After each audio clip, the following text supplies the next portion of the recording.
This is Storytime with Angel. I'm Angel Martinez. I'm here to read you an excerpt today from Winter's Risk by Penny Hudson. This is a novella from Dreamspinner Press. It takes place in a park, and there is a ranger involved for those of you who like men in uniform.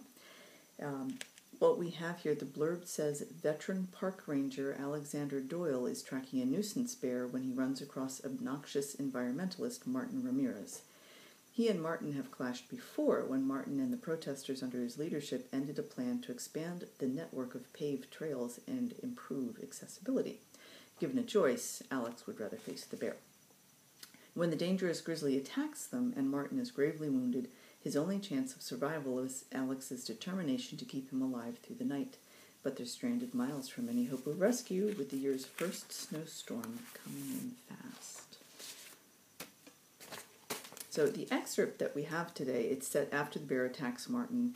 The park ranger, Alex, has done what he could to stabilize Martin's broken leg and his various gashes. Then he's moved him into a cave so they can take shelter from the snowstorm. It was raining, it's now becoming a snowstorm, and Martin just regained consciousness. So here we have an excerpt from Winter's Risk by Penny Hudson. With the storm, I'm stuck here until morning. Morning?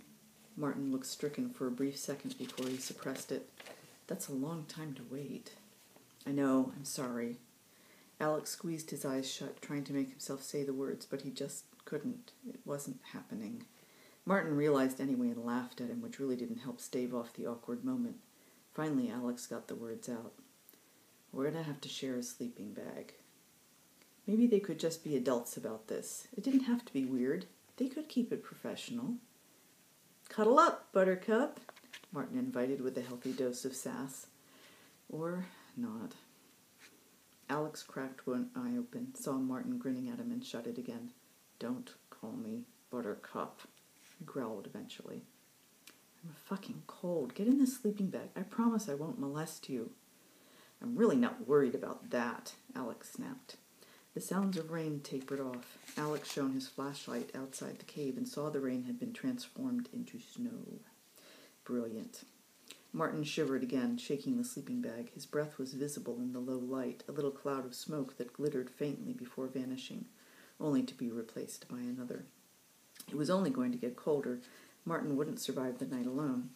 There weren't any other options, and honestly, it wouldn't be a big deal with any other random person who was injured in the park, so it shouldn't be any big deal with Martin.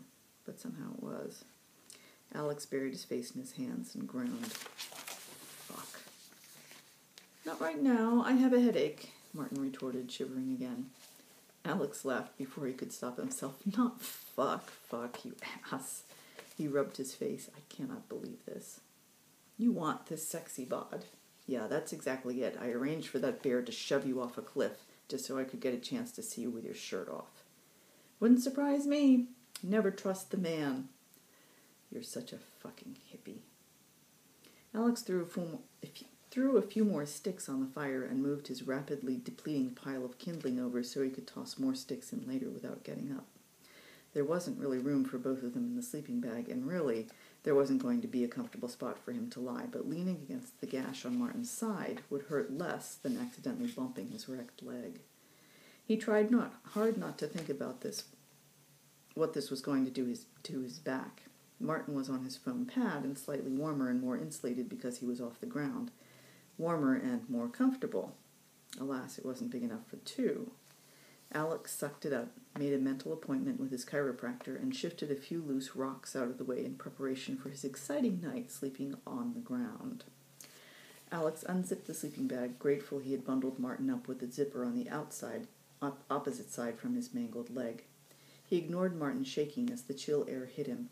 While he checked the gash on his side, it hadn't seeped through the bandages, thankfully. He set his hand down on Martin's chest for a second while he examined the splint on his leg to be certain it wasn't too tight or too loose. He did not miss how Martin arched up into the warmth, even as his teeth chattered. Sorry, Alex muttered. He flipped the bag shut, hiding Martin's nearly naked body, and got on with it. He unpacked all of his extra clothes and laid them down alongside the edge of the sleeping bag so he wouldn't be directly on the ground.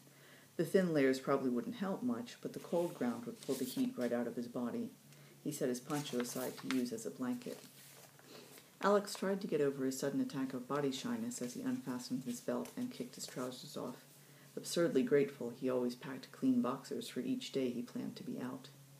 In the dim light, he couldn't tell if Martin was watching him undress from the corner of his eye or merely staring at the roof. Not that it mattered.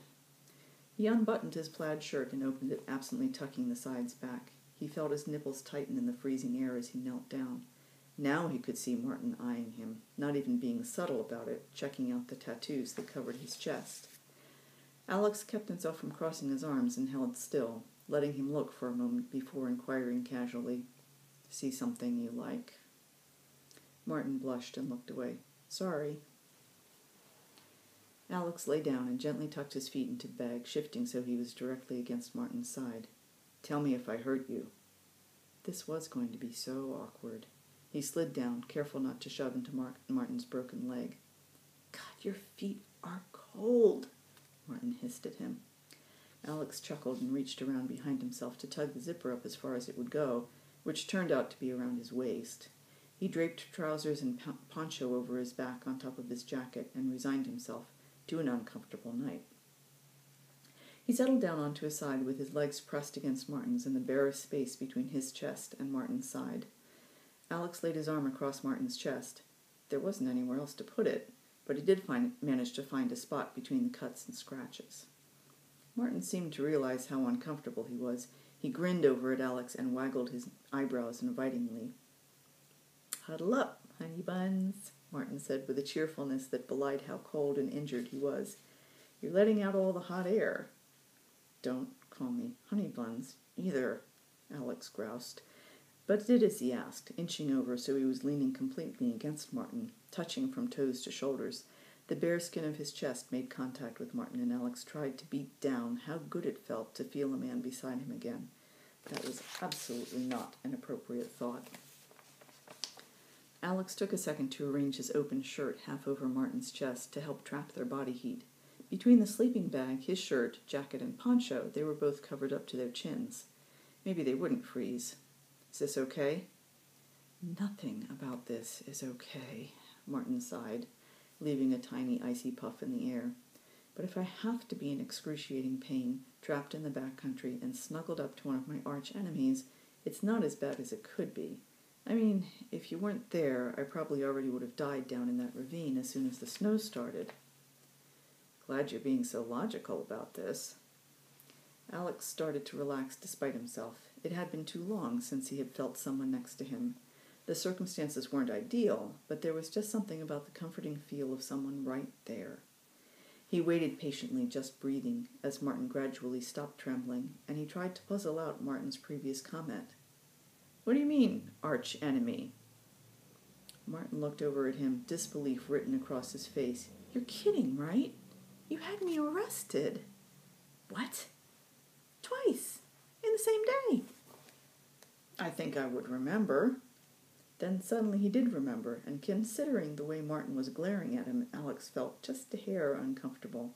Perhaps calling the police had been a slight overreaction on his part. "The sit-in?" Alex guessed sheepishly, already knowing the answer. Most normal, reasonable people do not come back to the protest after getting hauled away in handcuffs once already.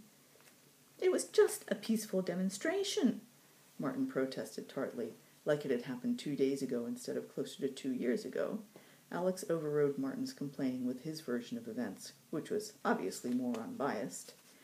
"You were blocking the parking lot. Everyone was warned to move twice, and dozens of people got arrested. It's not like I singled you out personally and told the police to slap cuffs on. Then you posted bail and came back, which is entirely on your dumb ass." "The police didn't need to be involved. Why'd you call them? We weren't hurting anything." "It was a dickish thing to do, and you're the one who did it." Alrighty.